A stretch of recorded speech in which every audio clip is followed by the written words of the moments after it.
ഇത്രത്തോളം അഴുക്ക് നമ്മുടെ വാഷിംഗ് മെഷീൻ്റെ അകത്ത് വെച്ചിട്ടാണ് നമ്മൾ അതിലിട്ട് ഡ്രസ്സുകൾ അലക്കുന്നത് എന്ന് നമുക്ക് ചിന്തിക്കാൻ പറ്റുന്നൊരു കാര്യമാണോ? അല്ല അല്ലേ? പക്ഷേ യഥാർത്ഥത്തിൽ ഈ ഒരു രീതിയിലുള്ള അഴുക്കുകളാണ് നമ്മുടെ വാഷിംഗ് മെഷീൻ്റെ ഉള്ളിൽ പല സ്ഥലങ്ങളിലും നമ്മൾ അറിയാതെ പറ്റിപ്പിടിച്ചിരിക്കുന്നത്. പല സമയങ്ങളിലും നമ്മൾ അലക്കിയെടുക്കുന്ന വസ്ത്രങ്ങളിൽ ചെറിയ കറുത്ത പാടോ അല്ലെങ്കിൽ ചെറിയ ബാഡ് സ്മെല്ലോ ഒക്കെ ഉണ്ടെങ്കിൽ നമ്മളത് ശ്രദ്ധിക്കാറില്ല. നമ്മളപ്പോൾ ഓർക്കേണ്ട ഒരു കാര്യം എന്ന് പറയുന്നത് നമ്മുടെ വാഷിംഗ് മെഷീൻ്റെ ഉള്ളിൽ ഡ്രസ്സിനുള്ളതിനേക്കാൾ ഒരുപാട് കൂടുതൽ ബാക്ടീരിയയും അതുപോലെ തന്നെ അഴുക്കും ഉണ്ട് എന്നുള്ളതാണ്. വെറുതെ വെള്ളമൊഴിച്ച് നമ്മളൊന്ന് ക്ലീൻ ചെയ്തെടുത്താൽ മാത്രം അത് പോവില്ല. അതിന് പ്രോപ്പറായ ക്ലീനിങ് തന്നെ വേണം. നമ്മൾ വസ്ത്രങ്ങൾ വൃത്തിയാക്കാൻ ഉപയോഗിക്കുന്ന മെഷീൻ തന്നെ ഇത്രത്തോളം അഴുക്കുള്ളതാണെന്നുണ്ടെങ്കിൽ നമ്മുടെ വസ്ത്രങ്ങൾ എങ്ങനെയാണ് അത് ക്ലീൻ ആയി കിട്ടുക? നമ്മുടെ ബോഡിയിൽ അലർജിയോ അല്ലെങ്കിൽ ചൊറിച്ചിലോ ഒക്കെ ഉണ്ടാകുന്ന സമയത്ത് പല സമയത്തും നമ്മൾ ശ്രദ്ധിക്കാതെ പോകുന്ന ഒരു കാര്യമാണ് നമ്മുടെ മെഷീനിൽ നിന്ന് സംഭവിക്കുന്ന ഈ രീതിയിലുള്ള വലിയ ബുദ്ധിമുട്ടുകൾ എന്ന് പറയുന്നത്.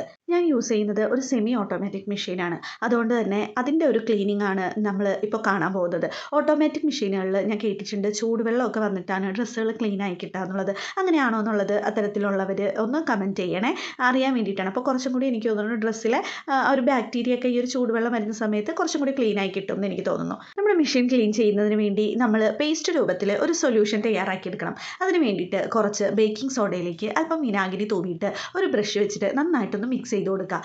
അതിനുശേഷം നമ്മൾ ആദ്യമായിട്ട് നമ്മുടെ മെഷീൻ്റെ ഫിൽറ്ററാണ് ഊരിയെടുക്കുന്നത്.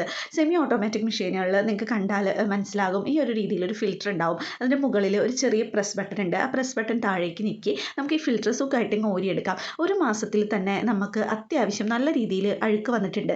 ഞങ്ങൾക്ക് കൂടുതലും പറ്റുന്നത് എന്താണെന്ന് വെച്ചാൽ ഞങ്ങളുടെ പാടം സൈഡിലാണ് വീടുള്ളത്. അപ്പോൾ അതുകൊണ്ട് തന്നെ ചെളി ഊറാൻ ചാൻസ് വളരെ കൂടുതലാണ്. അതായത് നമ്മുടെ ടാങ്കിൽ ചെളി ഊറിക്കിടക്കും. അപ്പോൾ നമ്മൾ വാഷിംഗ് മെഷീനിലേക്ക് വെള്ളം എടുക്കുന്ന സമയത്ത് സ്വാഭാവികമായിട്ടും ഈ ചെളി മിക്കപ്പോഴും ഞങ്ങളുടെ മെഷീനിലേക്ക് വരാറുണ്ട്. അതുകൊണ്ട് തന്നെ നമ്മൾ ആദ്യം മെഷീനിൽ വെള്ളം പിടിച്ചിട്ട് മാത്രമേ ഡ്രസ്സസ് ഇടാറുള്ളൂ. അല്ലെന്നുണ്ടെങ്കിൽ നമ്മുടെ ഡ്രസ്സിലേക്ക് ഈ ഒരു ചെളി വെള്ളം വന്ന് വീണിട്ട് നമ്മുടെ ഡ്രസ്സ് ആകെ നമുക്ക് എത്ര വട്ടം ക്ലീൻ ചെയ്താലും ശരിയാവാത്ത രീതിയിലായി പോകും. അപ്പോൾ അതുകൊണ്ട് തന്നെയാണ് മാസത്തിൽ ഒരിക്കൽ ഞങ്ങളുടെ ഫിൽറ്ററിൽ ഇത്രത്തോളം അഴുക്ക് വരാറുണ്ട്.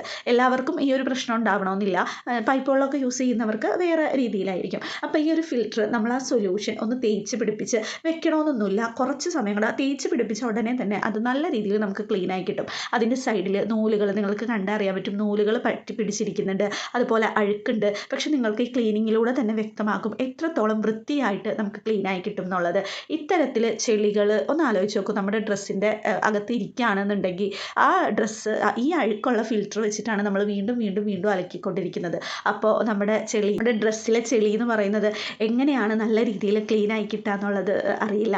ഇപ്പോൾ എനിക്ക് അറിയാവുന്ന 1-2 പേരുണ്ടായിരുന്നു. ഞാൻ ഇത് ക്ലീനിങ്ങിൻ്റെ കാര്യം പറഞ്ഞപ്പോൾ എൻ്റെ ചോദിച്ചിട്ടുണ്ട് വാഷിംഗ് മെഷീൻ്റെ അകത്ത് ഫിൽറ്റർ ഉണ്ടോ എന്നുള്ളത്. അപ്പോൾ അതുപോലും ചിലർക്ക് കൃത്യമായിട്ട് അറിയണമെന്നില്ല. നമ്മൾ സർവീസ് സെൻറ്ററിൽ നിന്നൊക്കെ ആളുകൾ വന്ന് അവർ ക്ലീൻ ചെയ്യുമ്പോഴാണ് ഇത് ഫുള്ള് ക്ലീൻ ആക്കുന്നത്. അല്ലാതെ നമ്മൾ ഇൻഡിവിജ്വലി ഇത് ക്ലീൻ ചെയ്യൽ വളരെ കുറവായിരിക്കും. അപ്പോൾ ഈ ഒരു രീതിയിൽ നമുക്ക് സിമ്പിളായിട്ട് തന്നെ വീട്ടിൽ ക്ലീൻ ചെയ്തെടുക്കാൻ പറ്റുന്ന ഒന്നാണ് നമ്മുടെ മെഷീൻ എന്ന് പറയുന്നത്, മെഷീൻ്റെ ഫിൽറ്റർ എന്ന് പറയുന്നത്.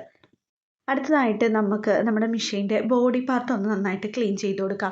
ഈ ഒരു സൊല്യൂഷൻ ഉപയോഗിച്ചിട്ട് തന്നെയാണ് നമ്മുടെ മെഷീൻ മുഴുവനായിട്ടും നമ്മൾ ക്ലീൻ ചെയ്യുന്നത്, അല്ലാതെ വേറെ ഒന്നും തന്നെ നമ്മൾ യൂസ് ചെയ്യുന്നില്ല.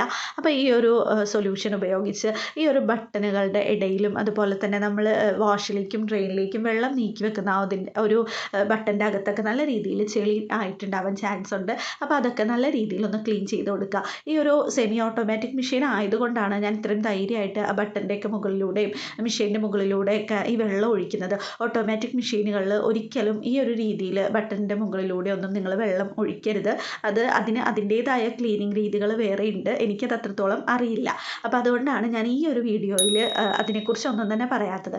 അതുപോലെ തന്നെ നമ്മുടെ ഈ ഒരു ഭാഗത്ത് ഇതുപോലെ കുറച്ച് കട്ടിങ് ഡിസൈൻ വന്നിട്ടുള്ളതുകൊണ്ട് അതിൻ്റെ അകത്തൊക്കെ നല്ല രീതിയിൽ അഴുക്ക് പറ്റിപ്പിടിച്ചിരിക്കാറുണ്ട്.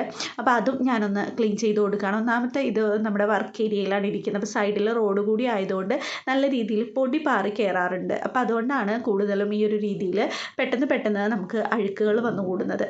അങ്ങനെ നമ്മൾ ഫുൾ നല്ല രീതിയിൽ ഡ്രെയിനിൻ്റെ ആ ഒരു മുകളിലുള്ള ഭാഗവും അതുപോലെ തന്നെ സൈഡിൽ പറ്റിപ്പിടിച്ചിരിക്കുന്ന ചെറിയ ചെറിയ പൊടികളും എല്ലാം നല്ല രീതിയിൽ തന്നെ ഒന്ന് ക്ലീൻ ചെയ്ത് കൊടുക്കുകയാണ്. അപ്പോൾ ആ ഡ്രെയിനിൻ്റെ അകത്തും നമ്മൾ അതുപോലെ തന്നെയാണ് ക്ലീൻ ചെയ്ത് കൊടുക്കേണ്ടത്.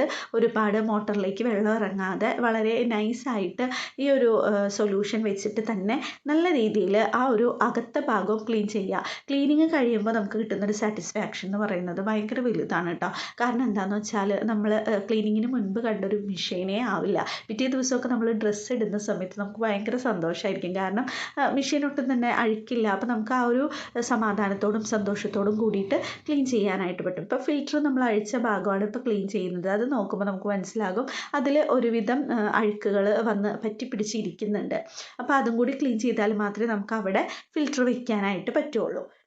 ഇനി നമുക്ക് നമ്മുടെ മെഷീനിൽ ഡ്രസ്സ് ഇടുന്ന ഭാഗം ഒന്ന് നന്നായിട്ട് ക്ലീൻ ചെയ്ത് കൊടുക്കാം. അതിൻ്റെ അടിയിൽ ആ ഒരു ചെറിയ കട്ടിങ് ഒക്കെ വരുന്നതിൻ്റെ ഇടയിലായിട്ട് ഈ ഒരു ചെളികളൊക്കെ ഇതുപോലെ തന്നെ ഊറി നിൽക്കാനായിട്ട് ചാൻസ് ഉണ്ട്. അതുപോലെ ആ നടുവിലെ ആ ഒരു പോർഷനും നല്ല രീതിയിൽ അഴിച്ച് ക്ലീൻ ചെയ്യേണ്ടതാണ് കേട്ടോ. പക്ഷേ ഞാനത് 1-2 പ്രാവശ്യം അഴിച്ച് ക്ലീൻ ചെയ്ത സമയത്ത് അത് കറക്റ്റായിട്ട് എനിക്ക് തിരികെ വെക്കാൻ പറ്റുന്നുണ്ടായിരുന്നില്ല. അപ്പോൾ അതുകൊണ്ട് തന്നെ ഞായറാഴ്ച ദിവസങ്ങളിൽ ഹസ്ബൻഡ് നിൽക്കുമ്പോഴാണ് ആ ഒരു ഭാഗം വീട്ടിലെ ഹസ്ബൻഡ് ക്ലീൻ ചെയ്യുന്നത്. നിങ്ങൾക്കത് പറ്റുന്നുണ്ടെങ്കിൽ സ്ക്രൂ ഡ്രൈവർ വെച്ചിട്ട് അതൊന്ന് അഴിച്ചെടുത്ത് അതിൻ്റെ അകത്തും നല്ല രീതിയിൽ ക്ലീൻ ചെയ്യാൻ പറ്റും. അതുകൊണ്ടാണ് ആ ഒരു ഭാഗം ഞാൻ കാണിക്കാത്തത്. അത് ഹസ്ബൻഡ് ഉള്ളപ്പോൾ ഹസ്ബൻഡ് ചെയ്യുന്നൊരു ജോലിയാണ് കേട്ടോ. ഞാൻ വെറുതെ നിങ്ങളെ കാണിക്കാൻ വേണ്ടി അത് എടുത്ത് പിന്നെ അത് ഞാൻ ചെയ്തതുപോലെ ഇനിയിപ്പോൾ ആർക്കെങ്കിലും ഒരു അബദ്ധം പറ്റി അതൊരു ബുദ്ധിമുട്ടാവണ്ട എന്ന് വിചാരിച്ചിട്ടാണ് ഞാൻ അതിൻ്റെ അകം ഭാഗം ക്ലീൻ ചെയ്യുന്നത് കാണിക്കാത്തത്. ആ ഒരു ഭാഗവും നമ്മൾ നല്ല രീതിയിൽ തന്നെ ക്ലീൻ ചെയ്തെടുക്കാനുള്ളതാണ്. ആ ഒരു നടുവിലെ സ്ക്രൂ ഡ്രൈവറിൻ്റെ അകത്ത് തന്നെ നല്ല രീതിയിൽ ചെളികളൊക്കെ പറ്റിപ്പിടിക്കാറുണ്ട് താഴ്ഭാഗത്ത് ചെയ്യുന്നതിൻ്റെ ഒപ്പം തന്നെ. അതുപോലെ തന്നെയാണ് നമ്മൾ ഈ ഒരു ഡ്രെയിൻ ക്ലീൻ ചെയ്തെടുക്കുന്നതും. അതിൻ്റെ അകത്തും ഒരുപാട് നമ്മൾ വാഷ് ചെയ്യുന്ന ആ ഒരു സ്ഥലത്തെ പോലെ ഇല്ലെങ്കിലും ഈ ഒരു ഭാഗത്തും അത്യാവശ്യം ചെളിയൊക്കെ ഊറിപ്പിടിച്ചിരിക്കാറുണ്ട് കേട്ടോ. അപ്പോൾ അതുകൊണ്ട് തന്നെ നമ്മൾ ഈ സൊല്യൂഷൻ ഉപയോഗിച്ച് ഇതേ ബ്രഷ് ഉപയോഗിച്ച് ആ ഒരു ഭാഗം കൂടി നമ്മൾ നല്ല രീതിയിൽ വൃത്തിയാക്കി എടുക്കുകയാണ്.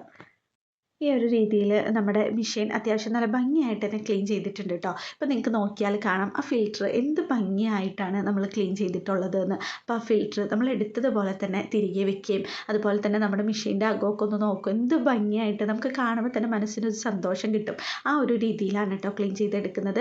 മെഷീൻ്റെ പുറം ഭാഗം മൈക്രോ ഫൈബർ ക്ലോത്ത് വെച്ചിട്ട് നന്നായിട്ടൊന്ന് തുടച്ചെടുത്താൽ മതി കേട്ടോ. അത് ഞാൻ നിങ്ങളെ കാണിക്കാനായിട്ട് ഷൂട്ട് ചെയ്യാനായിട്ട് വെച്ചതായിരുന്നു. പക്ഷെ അത് വിട്ടുപോയി, എനിക്കത് റെക്കോർഡായി കിട്ടിയില്ല. അതുകൊണ്ടാണ് അങ്ങനൊരു ആ ഒരു സ്റ്റിൽ ഇതിലില്ലാത്തത് കേട്ടോ വീഡിയോ.